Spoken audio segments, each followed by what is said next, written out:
He controlled union workers by day and murdered enemies by night, a gangster who walked both worlds until one telephone call sealed his fate. If you're fascinated by the dark corners of American crime history, where power, betrayal, and revenge collide in the streets of New York, stay with this story, because what happened on September 25, 1959, reveals the brutal code that governed the underworld.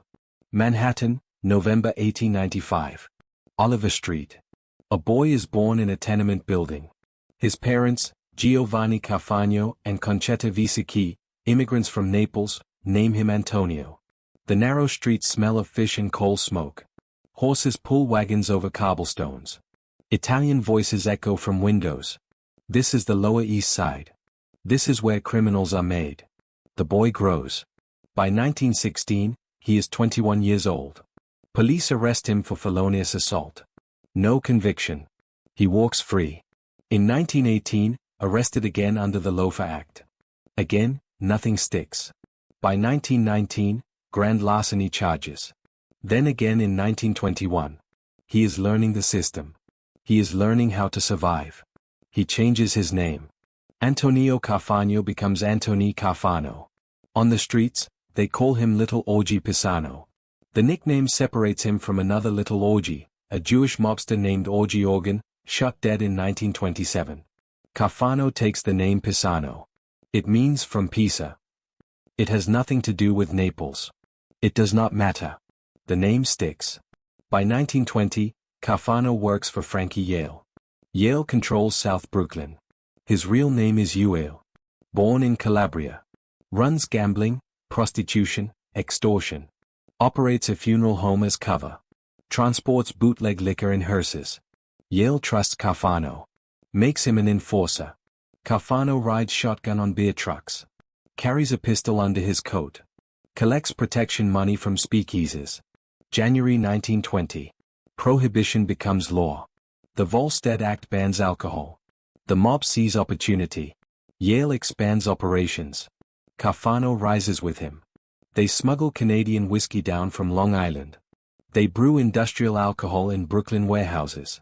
They distribute to Manhattan nightclubs. Police are paid to look away. Politicians take envelopes filled with cash. The city runs on bribes. Carfano makes powerful friends. He meets Charles Luciano, a young Sicilian with ambitions.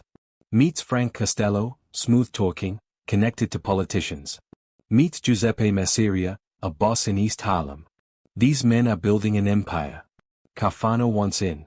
In 1922, police find Carfano at 649 Union Street, Brooklyn. It is Yale's headquarters. Above a barber shop. Second floor. Carfano keeps an office there.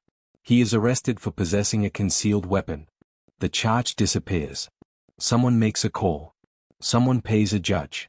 Carfano walks again. By 1926, another gun arrest.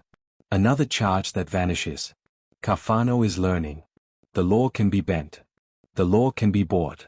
July 1, 1928. Frankie Yale is driving his coffee-colored Lincoln coupe on 44th Street in Brooklyn. A black sedan pulls alongside. Tommy guns open fire. 42 bullets tear through metal and flesh.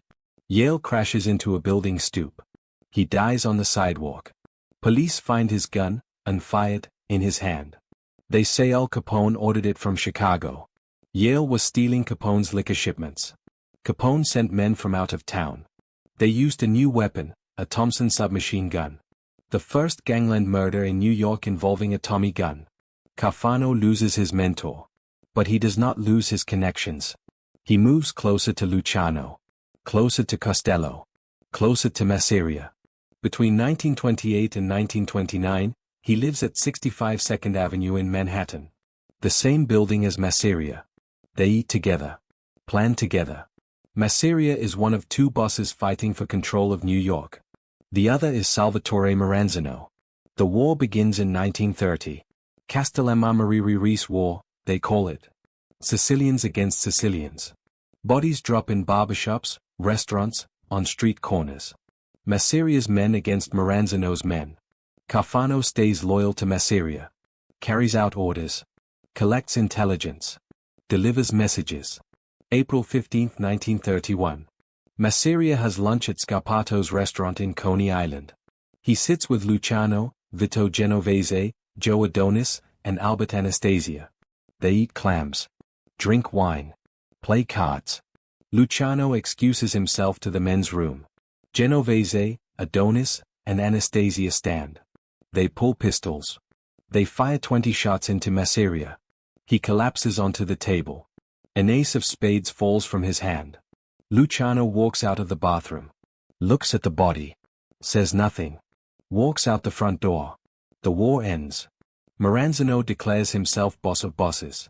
But Luciano does not accept it. 5 months later, Maranzano is stabbed and shot to death in his office. September 10, 1931. Luciano reorganizes. Creates a commission. 5 families. No boss of bosses. Shared power. Carfano is placed in the Luciano family, later called the Genovese family. He becomes a soldier. Then a capo regime, a captain. He runs a crew. Controls rackets in the Bronx. Oversees gambling. Supervises loan sharking. Handles labor unions. In 1933, Carfano is convicted for the first time. Carrying a concealed weapon.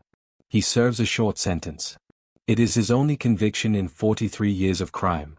By 1934, Carfano partners with George Scalise, a labor racketeer. They form Local 174 in the amalgamated meat cutters and butcher workmen. Carfano provides muscle. Scalise manipulates union elections. They force workers to pay dues. They pocket half. Workers who complain are beaten. Shop stewards who resist are replaced. Scalise expands. Opens Local 272 in the Teamsters Union. Opens offices on Union Street, Brooklyn. Same building as Carfano. They control beauty parlor workers. Garbage collectors. Elevator operators. Distillery workers. Butchers. Dues pour in. Carfano and Scalise split the take. In 1936, Scalise becomes Eastern Vice President of the Building Service Employees International Union. By 1937, he is its president. In 1940, Prosecutor Thomas Dewey indicts Scalise on 52 counts. Bribery. Embezzlement. Labor racketeering. Theft of $100,000 from the union. Scalise is convicted. Sentenced to 10 to 20 years. Carfano's name appears in the trial. But no charges stick to him. He has insulation. He has lawyers. He has judges in his pocket. Scalise goes to prison. Carfano stays free. World War II begins. Carfano's son, Francis, enlists. Becomes a second lieutenant. Serves at Fort McClellan, Alabama. Fights honorably. Returns a veteran. Carfano is proud. His son chose a different path. In 1943, Francis marries Margaret Jeffers. The reception is held at the St. George Hotel in Brooklyn. The roof garden. Hundreds attend. Mobsters in tailored suits. Judges in evening wear. Politicians shaking hands. Carfano moves through the crowd. A father celebrating his son. A gangster maintaining his network. By 1946, Carfano lives at 83 Clayton Avenue, Atlantic Beach, Long Island. Expensive neighborhood. Ocean views. He drives a Cadillac. Wears custom suits. Dines at the finest restaurants. On paper, he is retired. In reality, he is expanding. Carfano moves operations to Florida. Miami Beach. Hollywood. Fort Lauderdale. He partners with Meyer Lansky and Vincent A.L.O. They open casinos. Skim profits. Bribe local police. Carfano spends winters at the Warford Hotel on Collins Avenue. The Caribbean Hotel next door. Expensive rooms. Poolside meetings. Business conducted under palm trees. In 1951, Carfano and his brother August form Westchester Lathing Company. Office at 9 West Prospect Avenue, Mount Vernon. Also registers Ace Lathing. Directors include Carfano, August, Francis, and Charles and Vincent R.A.O. They bid on construction projects. Inflate costs. Overcharge the state. One contract involves Yonkers Raceway. A $21 million improvement program. State-funded. The clubhouse costs $4 million more than projected. Investigators suspect fraud. Most workers belong to Local 32E of the Building Service Employees Union. The same union Scalise founded in 1936. The same union Carfano controls through proxies. Vincent Arao is a capo in the Lucchese family. Controls Yonkers. Controls construction. Nothing moves in Yonkers without Arao's approval. Carfano works with him. They share the raceway contract. Share the profits. In 1960, the New York State Investigation Committee charges conspiracy. Charges bid rigging. Charges corruption. But by then, Carfano is dead. In 1952, the New York Crime Commission subpoenas Carfano. Questions him about waterfront rackets. Brooklyn docks employ 8,000 longshoremen. 75 piers. 54% of New York seaboard traffic. $2 billion annually in business. The mob controls loading. Controls unions. Controls who works. Carfano appears. Refuses to answer. Takes the Fifth Amendment. The commission can do nothing. He walks out. In April 1951, the Internal Revenue Department lists Carfano among 2,500 leading gangsters. Tax returns under review. The government cannot convict him on murder or racketeering. They will try tax evasion. It worked on Al Capone. But Carfano has accountants. Offshore accounts. Layers of protection. In 1953, Carfano goes to a jazz club. The Vogue Room on West 52nd Street. Midtown Manhattan. He meets Johnny Billo, Frank Costello, John Diogati, Joe Strachey, Joe Pizzo, and Big Jim McConnell. All made men. All connected. They discuss business. Gambling territories. Union contracts. Drug routes. A journalist named Robert Greene observes from a corner booth. He works for the New York Crime Commission. Takes notes. Reports back. But nothing comes of it. The men are careful. They speak in code. In September 1954, Carfano invests in Jamaica Sanitation Company. Office on 157th Street, Jamaica, Queens. Management includes men called Pogie and Joey Surprise. Frankie the Bug. Little Orgy. Vincent Squillant oversees from behind. Squillant is connected to Albert Anastasia. The garbage business is lucrative. Legal. Essential. City governments pay. Customers pay. The mob increases rates. Doubles fees. No one complains. Those who do receive visits. Threats. Sometimes worse. One customer, Hamburger Express in Bayside, sees monthly fees jump from $12 to $60. The owner says nothing. Pays. The company runs for 2 years. Then sells its routes to another mob-controlled firm. Carfano pockets dividends. His wife Lillian receives checks. Legitimate income. Taxed.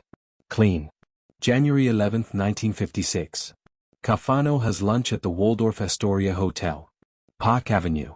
With Frank Costello, Frank Erickson, a famous bookmaker, Meyer Lansky, Frank Livorsi, and Joe Chunbaum, a former IRS commissioner. Also present, Big Jim McConnell, Costello's bodyguard. They discuss gambling. Investments. Politics. Costello hosts these meetings often. He is the prime minister of the underworld. Moves between criminals and politicians with ease. On May 18, 1956, 35 racketeers meet at the St. Moritz Hotel. Suite 2003. 50 Central Park South. Vincent Arao, Mike Coppola, Joey Iao, Benny Levine, Meyer Lansky, Ben Novak, owner of the Fontainebleau Hotel in Miami. An informant tells investigator Edward Jones. The informant does not recognize everyone. But Carfano is likely there. They discuss gambling. Hotels. Casinos. The Eastern Syndicate. Exactly what is decided is never revealed. May 2, 1957. Frank Costello returns to his apartment building. 115 Central Park West. Lobby doors open. A man steps forward. Vincent Gigante. A Genovese soldier. Overweight. Former boxer. He raises a pistol. Says, "This is for you, Frank." Fires once. The bullet grazes Costello's scalp. Costello collapses. Gigante flees. Costello survives. He gets the message. Steps down as boss. Vito Genovese takes control. Genovese has wanted this for years. He is ruthless. Paranoid. Hungry for power. Carfano is loyal to Costello. Refuses to meet with Genovese. Refuses to bow. Others warn him. Tell him to make peace. Carfano refuses. October 25, 1957. Albert Anastasia is murdered. Park Sheraton Hotel Barbershop. 7th Avenue, Manhattan. 2 gunmen. 10 shots. Anastasia dies in the barber chair. His face wrapped in hot towels. Carfano had dinner with Anastasia the night before. October 24th. They were friends for over 30 years. Both worked for Yale. Both survived the Castellammarere War. Both prospered. That Sunday evening, Carfano drives to the Torregrossa funeral home. 79th Street, Dyker Heights, Brooklyn. Anastasia's wake. Police stake out the building. Watch for mobsters. Carfano is the only known criminal to attend that night. He sits in funeral parlor C, looks at Anastasia's body. Thinks about loyalty. Thinks about death. On the day Anastasia died, Carfano and 3 other men rented a room in the Park Sheraton Hotel. They sat upstairs. Talked. While downstairs, Anastasia was dying. November 14, 1957. Police raid a gathering in Appalachian, upstate New York. Over 60 mobsters. Commission meeting. They scatter into the woods. Police arrest dozens. Names published in newspapers. The mafia is exposed. Carfano is not there. He skips the meeting. It is an insult to Genovese. A public refusal. Genovese takes note. November 26, 1957. Midnight. Police raid 15 homes in Nassau County. Harassment. Retaliation for Appalachian. 7 mobsters arrested. Carfano is 1. Questioned. Released. But Genovese is watching. By 1959, Carfano knows. He is marked. Friends tell him. Informants whisper. He carries a gun. Stays alert. Varies his routine. But he does not run. He will not bow to Genovese. Friday, September 25, 1959. Early evening. Carfano drives his new black Cadillac into Manhattan. It costs $6,500. He plans to leave for Hot Springs, Arkansas, the next day with his wife Lillian. A vacation. He needs rest. 6 o'clock. Carfano walks into the Copacabana. East 60th Street. Famous nightclub. Owned by Monte Prosner, Jules Podell, and Frank Costello. Carfano goes to the cocktail bar. Meets Janice Hansen Drake. She is 37. Beautiful. Former Miss New Jersey. Married to Alan Drake, a comedian performing in Washington. She is with her friend, Shirley Siegel. Also in the bar is Antohnee Strollo. Tony Bender. A capo in the Genovese family. Genovese's right hand. Strollo is crooked even by mob standards. Rumor says when he shakes hands, he counts his fingers after. He is with his accountant. At some point, Carfano argues with 2 men. Violent argument, according to witnesses. Who they are is never determined. 7 o'clock. Carfano, Janice, and Shirley take a taxi to Marino's restaurant. 716 Lexington Avenue, near 58th Street. Shirley's husband, Irving, a stockbroker, meets them there. No table for 4. They join Strollo's table. Table 15. With Strollo are Tony Mira and Vincenzo Moro. Mira is 32. Soldier in the Genovese family. Drug dealer. Works Greenwich Village. Extorts gay bars. Moro is 43. Tall. Burly. Violent. Racist. Strollo's enforcer. In 1952, Moro beat singer Billy Daniels nearly to death for talking to a white woman. The woman was Moro's wife. Daniels is black. Moro is a killer. Carfano orders spaghetti and clam sauce. Enjoys the meal. Asks the waiter for the recipe. The waiter gets it from Chef John Marino. Carfano folds it into his pocket. Plans to give it to Lillian. 8:30. Janice receives a call from her 13-year-old son, Michael. He is home alone in Forest Hills with their dog, Gussie. She tells the table she must leave soon. Alan Drake also calls. Wishes Carfano a good trip. Speaks to Janice. That is the last time Alan speaks to his wife. Minutes later, the waiter approaches. Another call for Carfano. He can take it in the bar. Carfano stands. Walks to the bar. Picks up the phone. Returns white-faced. Agitated. Tells Janice they must leave immediately. Important appointment. Carfano pulls out a roll of bills. Drops several on the table. Goes to the men's room. Meets a friend, a jeweler. Asks him to fetch his Cadillac from the Copacabana. 8-minute walk. The jeweler agrees. Returns with the car. He is the last person besides the killers to speak with Carfano. Carfano and Janice leave Marino's. Between 9 and 9:30. Strollo and Moro finish their meals. Walk back to the Copacabana. The stage is set. Carfano drives east. Toward LaGuardia Field. 20-minute drive. He parks at the Travelers Rest Hotel. Corner of Ditmas Boulevard and 94th Street. He and Janice go into the cocktail bar. Two well-dressed men are waiting. They sit. Talk. Drink. The hostess, Caroline Ertkes, age 27, watches. Thinks they look serious. Barman Joseph Kelly notices the same. 10:20. The four stand. Walk to the lobby. Meet a fifth man. Brief conversation. Then they leave. Get into the Cadillac. Carfano behind the wheel. Janice in front passenger seat. Two men in back. They drive south on 94th Street. Janice thinks they are going to her apartment in Forest Hills. 10 minutes away. The men in the back seat have other plans. Half a mile from the airport. The Cadillac approaches 25th Avenue. Slows. A barrage of shots. Flashes inside the car.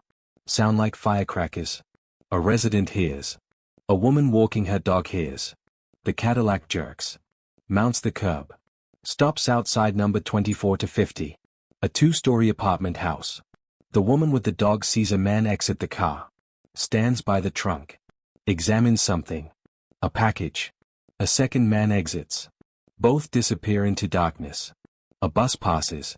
A woman passenger looks out. Sees the Cadillac parked strangely. Sees the driver slumped against a woman. Thinks they are lovers. The bus moves on. The resident calls police. Reports gunshots. Within 10 minutes, 6 more calls.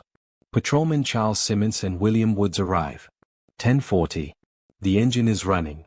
Headlights on. They approach. Look inside. Carfano is slumped over. Head in Janice's lap. Blood pooling. 3 bullets. Back of the head. Left cheek. Face. Janice is dead.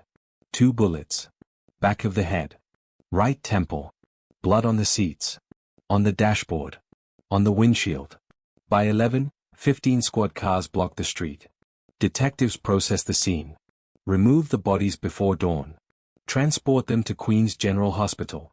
Autopsies scheduled. Police find cash on Carfano. Almost $2,000. Folded in a silver money clip. Engraved from Joe and Jenny. They find Janice's purse. $70. Expensive jewelry. Her fur stole. Robbery is not the motive. In Carfano's pockets, police find a red leather address book. Names. Phone numbers. Frank Costello. Tony Bender. Mike Miranda. Antohnee Dotto. Also a business card. Nathan Voloshin, a lobbyist. Also the recipe from Marino's restaurant. The investigation begins. Hundreds of hours. Interviews. Door-to-door canvassing. Checking vehicles parked near the Travelers Rest. Shaking down informants. The case struggles. No arrests. April 14, 1960. Police question Thomas Garibaldi. Age 35. Hicksville, Long Island. Laboa. Suspect in a narcotics case. Held on $75,000 bail. The trail goes cold. In 1963, Joseph Valaki testifies before Congress. First made man to publicly acknowledge the Mafia. He confirms Vito Genovese ordered Carfano's murder. District Attorney reopens the case. Sends investigators to England. They interview William Chapman. He was at the Travelers Rest the night of the murder. He almost hit 2 men running across 92nd Street. 2 blocks from the killing. 1 tall. 1 short. The short man wore gunmetal gloves. They jumped into an Oldsmobile or Lincoln. Sped away. Chapman identifies photos. John Francesa and John Lustrino. Both captains in the Colombo crime family. But the DA cannot build a case. Not enough evidence. Grand jury dismissed February 1964. The case closes. Within hours of the murder, the blood was washed away. But the streets remembered what happened when a man chose loyalty over survival.